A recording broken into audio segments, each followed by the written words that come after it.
semuanya, perkenalkan nama saya Bernadette Libertina Loho dengan NIM 2414201080. Pada video kali ini saya akan memaparkan tentang 14 kebutuhan dasar manusia dengan mata kuliah Pemenuhan Kebutuhan Dasar Manusia dengan dosen pengampu Nurse Doni Mokorimban Eskep MKap. Virginia Henderson adalah seorang perawat dan teoretikus yang terkenal dengan teorinya mengenai 14 kebutuhan dasar manusia.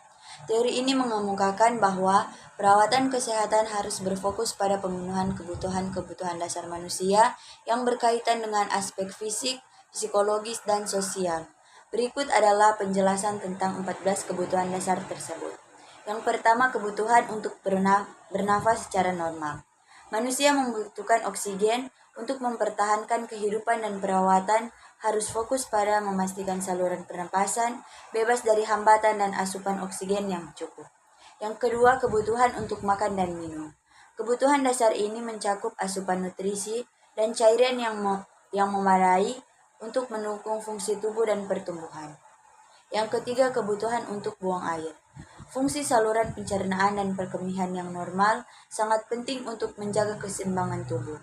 Perawat harus membantu pasien dalam memantau fungsi ini jika diperlukan. Yang keempat, kebutuhan untuk bergerak dan mempertahankan posisi tubuh. Manusia perlu bergerak dan beraktivitas fisik untuk menjaga kekuatan otot dan fungsi tubuh yang optimal.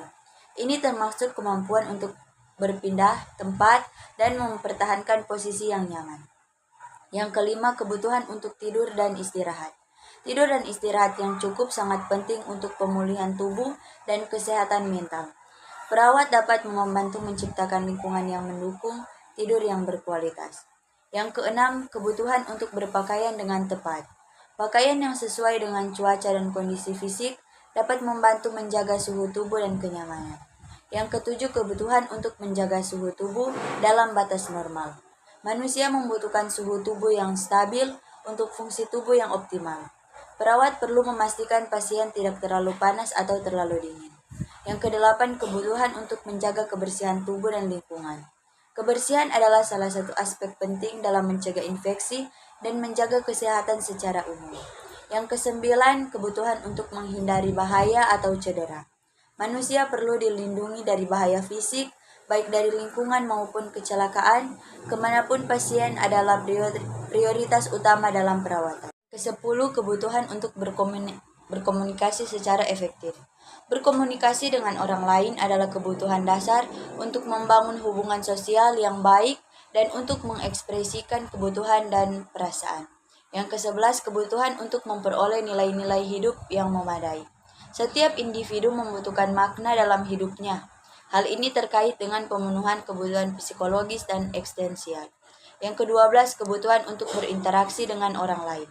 Kebutuhan sosial dan interaksi dengan orang lain adalah bagian penting dari kesejahteraan emosional dan mental. Yang ke-13 yaitu kebutuhan untuk belajar, mengeksplorasi dan memperoleh pengetahuan. Kebutuhan untuk belajar dan berkembang adalah bagian dari pertumbuhan manusia, baik itu dalam konteks pribadi maupun profesional. Dan yang terakhir yaitu kebutuhan untuk menjalani peran sosial yang sesuai. Setiap individu memiliki peran tertentu dalam keluarga, masyarakat, atau pekerjaan yang memberikan makna dalam hidup dan membantu seorang merasa diterima dan dihargai. Sekian hasil video saya. Jika ada salah kata mohon dimaafkan, dan jangan lupa bergabung bersama kami di Universitas Pembangunan Indonesia Manado. Kami tunggu tahun depan. Bye bye.